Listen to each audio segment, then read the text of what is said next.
You should know, may Allah have mercy on you, that it is obligatory for us to learn 4 matters. The first is knowledge.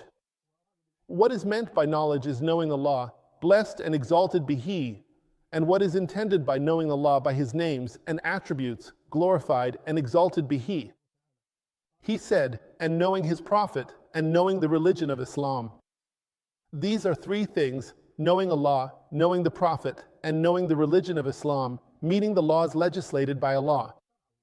Blessed and exalted is He, but He said, with evidence.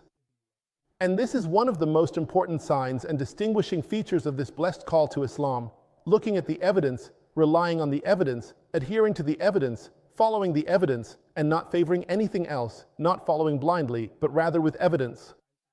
Then he said, the second is acting upon it. And we mentioned in the morning lesson that a person truly seeks knowledge only to effectively remove ignorance from himself, to diligently act upon this profound knowledge, then to thoughtfully spread this valuable knowledge among all people, and then to carefully preserve this essential knowledge so that it is never lost or forgotten. And here he mentioned that it is necessary to learn these 3 matters, act upon them, and then call others to them, that is, to call to this knowledge, to call to Allah. The call to follow the messenger, the call to adhere to the evidence. He said, and to be patient with harm. And this is completely natural. And that is why Waraka bin Nawfal said to the Prophet, peace be upon him, if only I were young when your people drive you out. He said, will they drive me out? He replied, no man has ever brought what you have brought except that he was opposed.